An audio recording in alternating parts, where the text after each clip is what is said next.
Aujourd'hui, nous sommes en 1664. Elle était là, dans ce ciel étoilé. Avec sa longue chevelure ensanglantée, cette étoile embrasée était finalement une comète qui menaçait le monde de la famine, de la peste et de la guerre. Pour les princes, elle signifiait la mort, pour les royaumes, des milliers de morts, et pour les États, des pertes inévitables.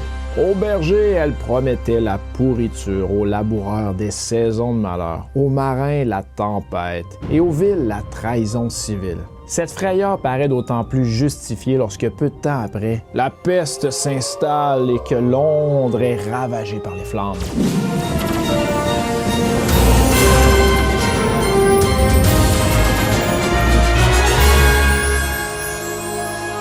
Mais pour un enfant, la comète n'a rien d'effrayant, c'est plutôt un objet d'émerveillement. Comme vous et moi, Edmund Halley est né curieux. Il a eu la chance d'avoir un père qui encourageait et nourrissait sa curiosité. Il lui donna les meilleurs instruments scientifiques et finança même son expédition destinée à établir la première carte des étoiles de l'hémisphère sud. À l'âge de 20 ans, le jeune Edmund Halley abandonna ses études et embarqua pour une expédition vers l'île de Sainte-Hélène, située sous l'équateur au large de la côte ouest de l'Afrique. Durant son expédition, il lui a fallu près d'1 an d'observation avant de pouvoir constituer une carte complète des étoiles australes, car à sa grande surprise, le climat était exécrable. Il ne pouvait pas voir les étoiles, là, le ciel était couvert. Cette attente fut extrêmement frustrante. Ouais,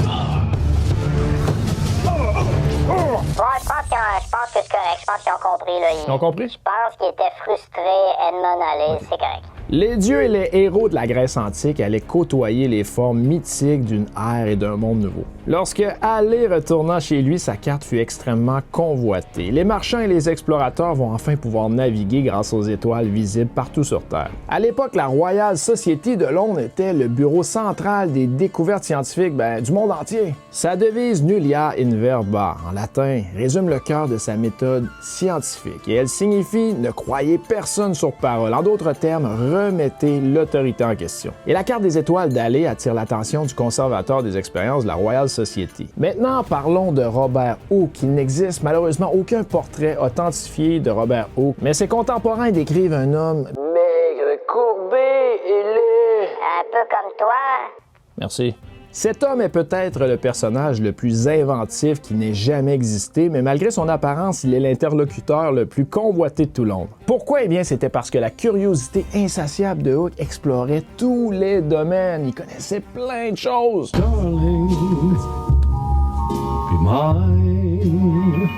Hooke a découvert un petit cosmos qui porte encore aujourd'hui le nom qu'il lui a donné, la cellule. Cette découverte est née de l'observation d'un bouchon de liège à l'aide d'une de ses propres inventions, le microscope composé. C'est un assemblage de lentilles multiples, habituellement au nombre de 3, un oculaire, une lentille de champ et un objectif. Ainsi, il devance de près de 200 ans certains aspects de la théorie de l'évolution de Darwin. Hooke a également amélioré le télescope et les croquis qu'il a fait de certains objets célestes témoignent d'une étrange précision. Après la destruction de Londres lors de l'incendie de 1666, Hooke s'associe avec l'architecte Christopher Wren pour repenser et reconstruire la ville.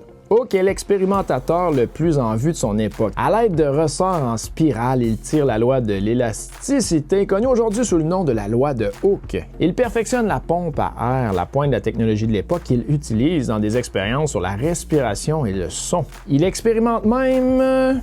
Est-ce que je peux le dire? Oui. Le cannabis. Lors d'une réunion à la Royal Society, il rapporte que l'un de ses amis navigateurs a fait tellement d'expériences qu'il n'y a aucune raison d'en avoir peur. Tout au plus de quoi en rire, peut-être. Mais en Angleterre du 17e siècle, dans les années 1600, la drogue de choix, c'est le café.